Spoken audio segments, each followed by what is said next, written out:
Hello বন্ধুরা, তোমরা সবাই কেমন আছো? আশা করছি সবাই ভালো আছো। তো ভালো থেকো, সুস্থ থেকো। আর আমিও খুব ভালো আছি। আজকে আর সেরকম কিছুই ব্লগ না, আজকে আমি দেবো রান্নার ব্লগ। রান্না বলতে আমি সেরকম পাকা রাঁধুনি না, আমি যা রান্না জানি, যা পারি আমি তোমাদের কাছে দেওয়ার চেষ্টা করব। তো চলো, আজকে দেখতে পাচ্ছ বাজার থেকে মাছ নেওয়া হয়েছে। তো মাছ ধুয়ে তারপরে ভাজাও শেষ হয়ে গেছে। তারপরে এখন আমি রান্না করব। রান্না করতে বেশি কিছু সেরকম লাগবে না। তো মশলাপাতি আমাদের কি বলো তো, গ্রামে বাড়ি, তো গ্রামে ঘরে বাড়ি হলে যা হয় আর কি, বেশি মশলা আমরা সেরকম পছন্দ করি না। যেরকম যে মশলা না দিলে না হয় আমরা সেটাই ব্যবহার করি। ধরো টমেটো দিয়ে রান্না করব আজকে আমি মাছটা, তার জন্য টমেটো নিয়েছি আর সর্ষে বাটা। তো এটাকে কি বলে আমি ঠিক জানি না, আমি কিন্তু রান্না করছি, আমি নিজেই জানি না কি তরকারি সেটা। তো আর একটা তরকারি হয়েছে, সেটা সবজি তরকারি। তো সেটা দুজন আমিষ খাবে না, তো তার জন্য তাদের জন্য নিরামিষ সবজির তরকারিটা হয়ে গেছে, তার জন্য আর সেটা আমি দেখাইনি।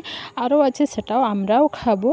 আর তারা তো খাবে না মাছ, তার জন্য তারা বলতে মা আর আমার ননদ খাবেন না, তার জন্য আমি এটা আমাদের জন্য করছি। আমার বর, আমার শ্বশুরমশাই আর আমি আর আমার ছেলে এগুলাই খাবো।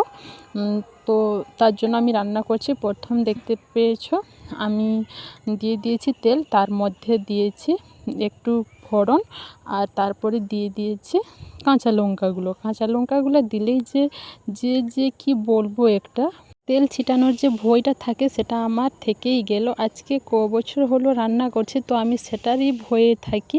তো যদি একবার আমার যে এরকম যে লেগেছিল তেল ছিটানো, তো হাতে, গলায়, মুখে সব জায়গায় লেগেছিল, আমার মনে আছে। সেটা প্রথম আমি রান্না করতাম।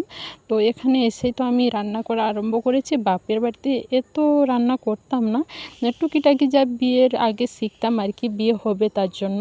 তো এখানে এসে তো প্রায় তো রান্না করি, প্রতিদিন রান্না করি।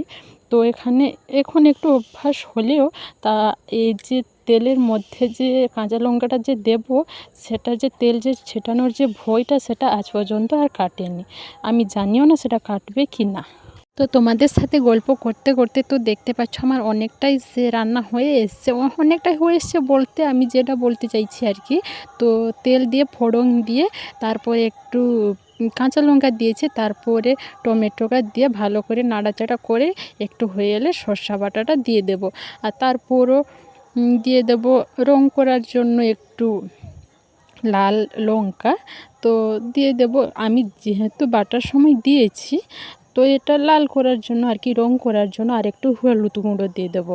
তো চলো, এতেই আমাদের, আর আমরা বেশি কিছু মশলা তো খাই না, ব্যবহার করি না, আর আমাদের পছন্দ না। আমাদের যেটা নয় আমরা সেটাই ব্যবহার করি। তো বেশি কিছু আমরা ব্যবহার করি না। অনেকেই আছে অনেক যাবতীয় মশলাপাতি ব্যবহার করে, তো আমরা সেরকম কিছু ব্যবহার করি না। আমাদের যেটা যা পছন্দ আর কি।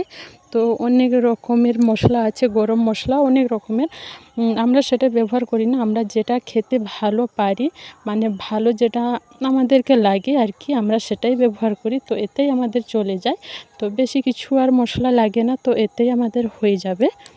দেখতেই তো পেলে, তো সর্ষে বাটাগুলো দিয়ে দিয়ে আমি একটু নাড়াচাড়া করে একটু হয়ে এলে জল দিয়ে দিচ্ছি। জলের মধ্যে একটু ফুট এলেই আমরা দিয়ে দেবো মাছ। তো আমরা বলতে আমি দিয়ে দিয়েছি আর কি, মাছগুলো দিয়ে দিয়েছি।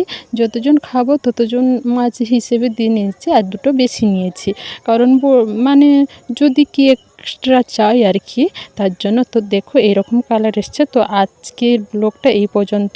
তো সবাই ভালো থেকো, সুস্থ থেকো, আর কালকে আর একটা নতুন ব্লগে দেখা হচ্ছে। ততক্ষণ টাটা।